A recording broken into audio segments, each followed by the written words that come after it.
परम पूजनी बाबा जी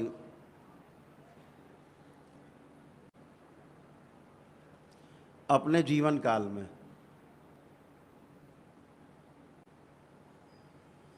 13 वर्ष की उम्र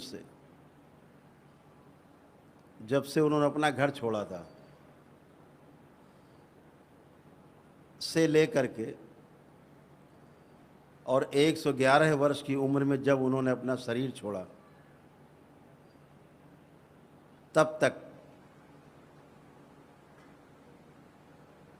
एक ही चीज उनके हृदय में बसती थी, उसका नाम है तंत्र।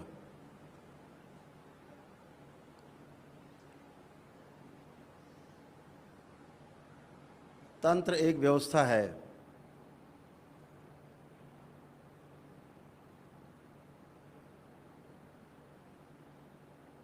इस व्यवस्था में जीने से सुख मिलता है। कैसा सुख मिलता है? निरंतर सुख मिलता है, निरंतर। ऐसा नहीं कभी दुख कभी सुख, कभी दुख कभी सुख, ऐसा नहीं। सुख की निरंतरता हो जाती है अगर आप तंत्र में जीते हैं, जिसके लिए आज आप सभी यहाँ पर इकट्ठे हैं। जो चीज़ आपको क्षण भर में मिल जाती है, परम पूजनी बाबा जी को उसे प्राप्त करने में कम से कम 40 साल लगे थे।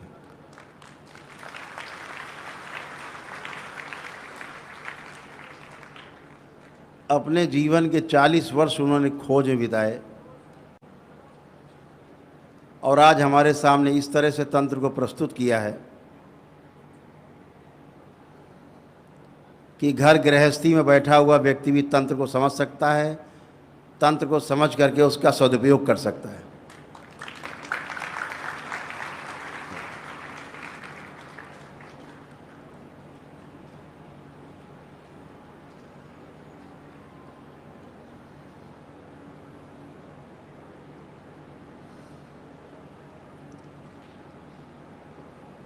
अभी तक तंत्र के बारे में ये भ्रांति थी कि इसे केवल वही समझ सकता है, सीख सकता है, जान सकता है जो घर से बाहर निकल गया हो, घर से मतलब ना हो, जिसका एकांत में रहता हो, शमशान में रहता हो। ऐसा भ्रांति फैली हुई थी।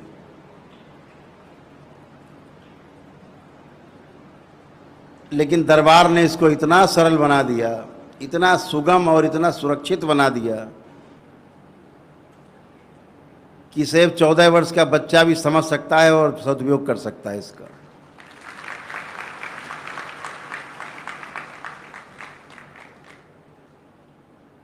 तो अद्भुत है जब आपको सिस्टम पता लग जाता है, एक तंत्र यानी व्यवस्था पता चल जाती है, फिर उस व्यवस्था में जीने का प्रयास करते हैं, फिर आपको उसमें रस आने लगता है। अच्छा सुनना, अच्छा बोलना, अच्छा देखना, अच्छा समझना, अच्छा मिलना, सब अच्छा अच्छा अच्छा हो जाना, अच्छे बने रहना सुखकारी है। अभी हमने मान रखा है कि धन आएगा तो सब अच्छा हो जाएगा। जिनके पास धन भरा पड़ा उनसे पूछो कितना अच्छा हो गया है, पहले से ज़्यादा खराब हो गए, पहले से ज़्यादा समस्याएं हो गई हैं। अब उस धन को बचाते बचाते घूम रहे हैं, किसको दें? बड़े लड़के को दें कि छोटे लड़के को दें कि पत्नी को दें कि लेके भाग जाएं, अकेले रहें? अब एक और समस्या पैदा हो गई, धन ज़्यादा आ गया। ये भी संकट हो गया कि पता नहीं कौन रात में टिटुआ भी दबा दे, सब चला जाए। संकट। तो धन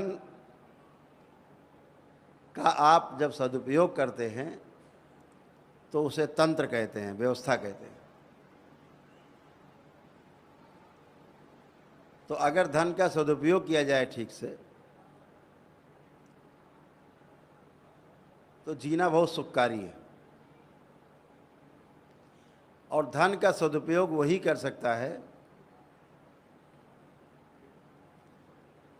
जिसमें वाकई में समझदारी हो, जिसको संस्कार मिले हैं कि कैसे सदुपयोग करना है। अगर नहीं जानते आप तो धन से फिर आपको दुख ही मिलने वाला है। लेकिन मान बैठे हैं कि धन आ जाएगा तो सब अच्छा हो जाएगा। जब धन आप बहुत कमाते हैं, धन आ जाता है तो उसका सदुपयोग करना भूल जाते हैं,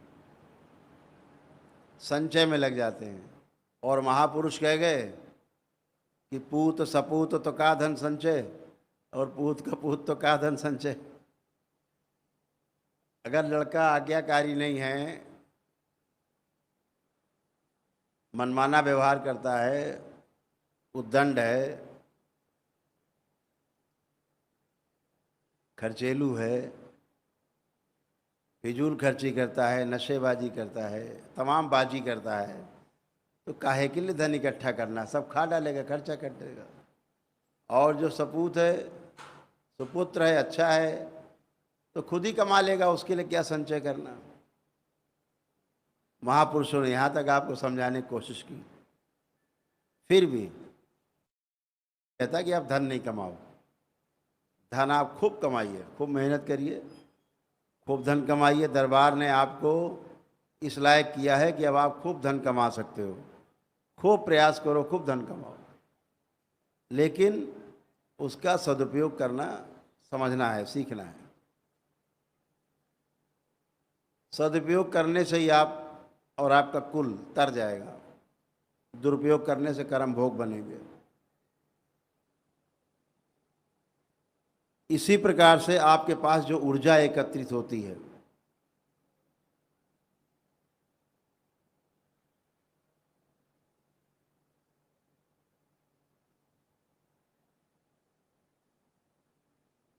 यह ऊर्जा भी जो आपकी है एक प्रकार से धन से भी ज़्यादा महत्वपूर्ण है।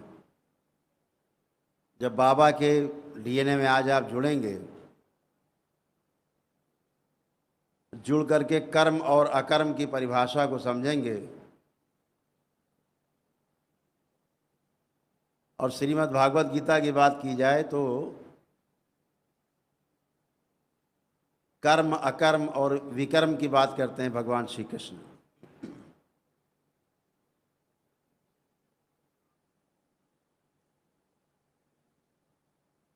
तो अपनी ऊर्जा को ऐसे बचा के रखें जो आप बड़े जतन से इसको उत्पन्न करेंगे। दरबार के द्वारा दीक्षा लेकर के एक ऊर्जा उत्पन्न होगी आपके पास। जब आप, जैसे आपका जप है कि 1.25 लाख जप करना है मंत्र का, जब 1.25 लाख जप कर लेंगे तो उसका दशांश यानी 12,500 को आप हवन जला करके फिर 12,500 मंत्र जब जप करेंगे दशांश, तो मंत्र सिद्ध हो जाता है। तो जो सिद्ध हो गया आपका दशांश, वो आपकी ऊर्जा है, आपकी अपनी कमाई है। और इतना अद्भुत है कि जब परिवार का सदस्य कोई बीमार होता है, कोई भी परेशानी होती है, सर्दी खांसी जुकाम भी हो जाए, और अगर आपके मन में आया, आप बोले बाबा इसको सही कर दो, तो आपका दशांश का पुण्य बीमार में जाता है आपके परिवार में और उसको शुद्ध करता है और उसकी सारी शरीर की व्यवस्था को सही करता है, उसको स्वस्थ करता है। और जब स्वस्थ हो जाता है तो वापस फिर आपके पास आके विराज जाता है। ये आपके दशांश के पुण्य की ताकत है।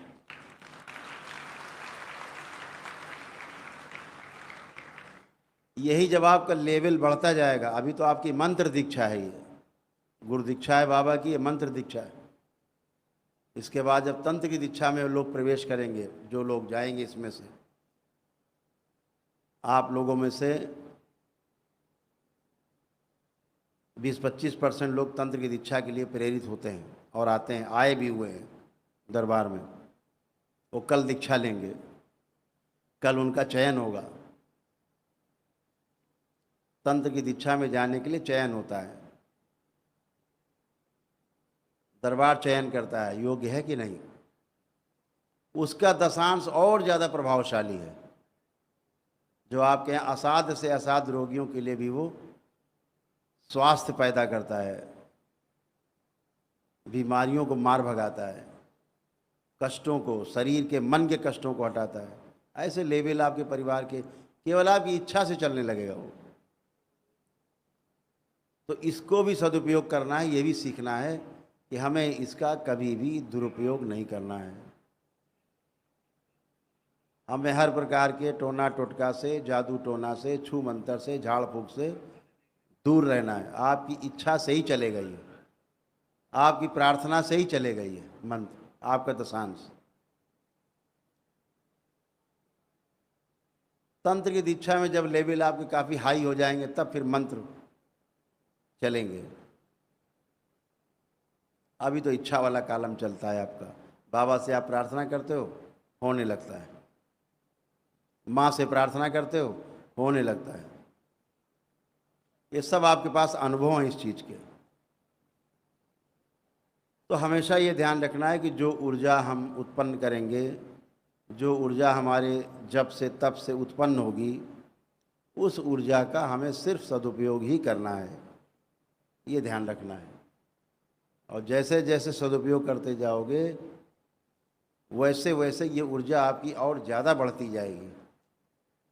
दरबार देख लेता है कि अमुक व्यक्ति ऊर्जा का सदुपयोग ही करता है, दुरुपयोग नहीं करता। इसके मन में कपट, लोभ, लालच नहीं है। ऊर्जा बढ़ती जाती है अपने आप। जहाँ देखती कपट, लोभ, लालच, ईर्ष्या, दुर्भावना कम होती जाती, छिन जाती। तो ये आपका दरबार है, आप जानते हैं कि किस तरह से आपका दरबार कार्य करता है। आपका दरबार आपको पूरी सुरक्षा देता है,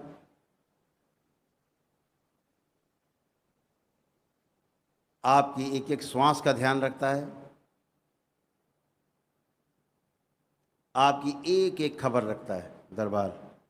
आप भले दरबार को भूल जाओ, दरबार आपको कभी भी नहीं भूलता।